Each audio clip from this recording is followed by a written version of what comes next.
And here's another quotation from a very different source and from a different era. When the people are afraid of a government, that's tyranny. When the government is afraid of the people, that's liberty. Does anybody remember who said that? Was it Thomas Jefferson? It was indeed. Well done, sir.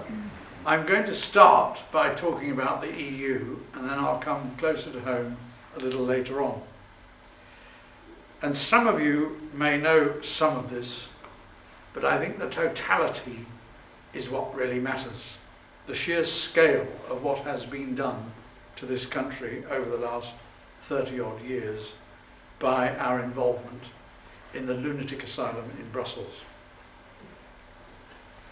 You may know, or you may recall even, that when we had an empire and it stretched right around the globe and the sun quite literally never set on it, it was managed by some 2,000 civil servants scattered hither and yon.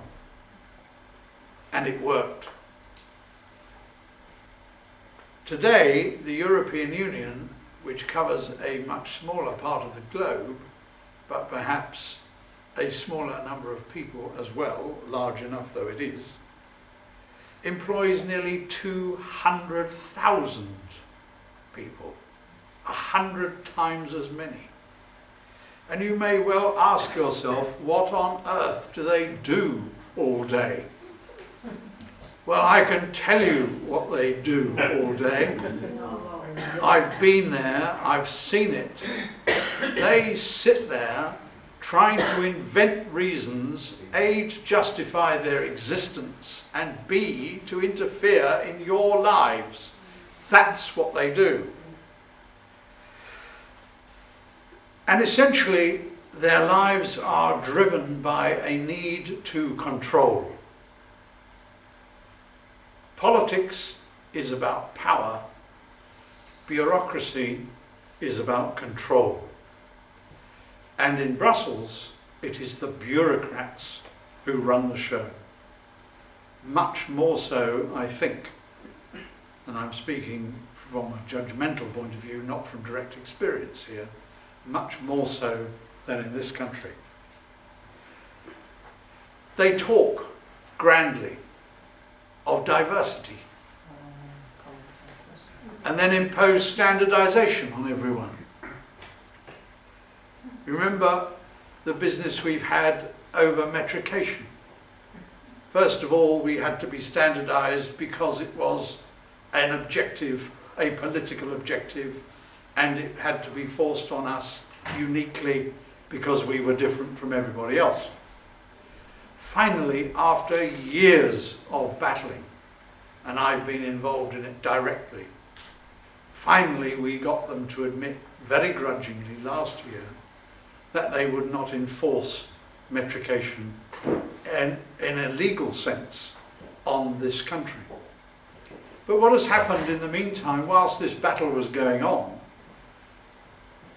in the meantime, we've had a whole generation grow up who know nothing about imperial measurements, have not been taught about imperial measurements. So the de facto effect of what has happened is that metrication has been slid in underneath the radar, so to speak, and now is extremely difficult to remove. It may be true that nobody is prosecuted for selling a pound of bananas, but they're only sold to the likes of, sadly I have to say, most of us. The younger generation, my children and their children, do not know what a pound of bananas looks like. They'll go and buy a kilo, whatever that is. And the other thing which I fear has happened to this country and which is not widely understood is the fact that our institutions of government have been hollowed out. And I pay warm tribute to Christopher Booker for inventing that phrase. He is spot on right. And by hollowed out, I mean that institutions of government, like for example, the what was the Ministry of Agriculture. I, many years ago, worked for Unilever, and I was involved in the food industry. And we had a Ministry of Agriculture then, which was peopled by civil servants who knew what farming was about. And they administered a very complex subsidy system extremely well. None of those people exist today. The Ministry of Agriculture has disappeared into something called DIAFRA, which is all to do with rural affairs and the environment and whether or not we should go hunting anymore. And there is no one left who understands what farming and the agricultural industry is all about. They are political pygmies in that respect. And why is that? Because all the decisions that matter about our farming industry are now taken in Brussels. And the Ministry of Agriculture, as it was in the UK, DIAFRA now, is simply carrying out orders sent to it by the bureaucrats in Brussels. And I'll give you an example of what I'm talking about. And I was directly involved in this. About 18 months ago, the then Danish Commissioner for the Environment, no, I beg your pardon, Competition Commissioner, Nelly Kraus, and she wasn't Danish, she was Dutch. I'll get this right. She was Dutch, and she was in charge of competition.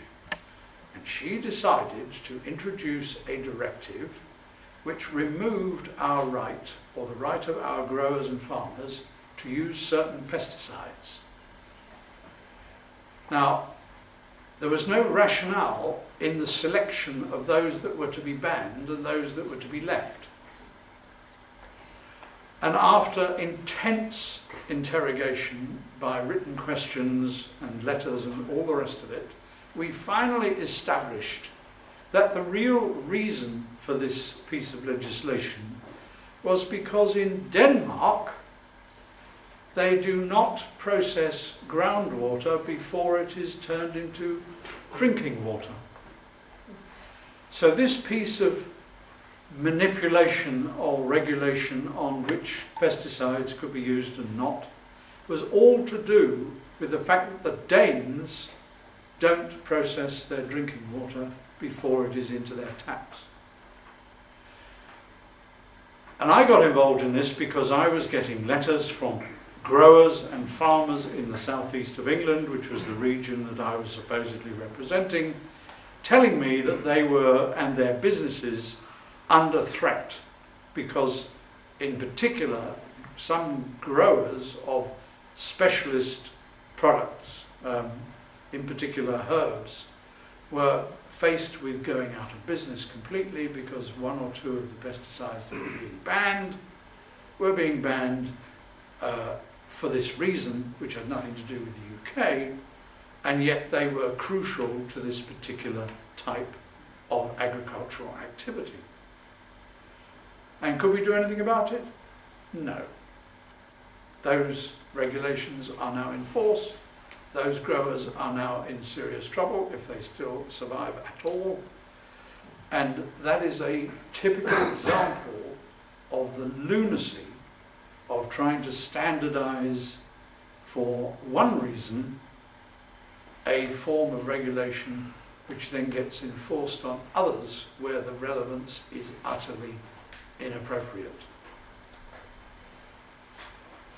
So when they talk about diversity, it's hogwash, it's nonsense.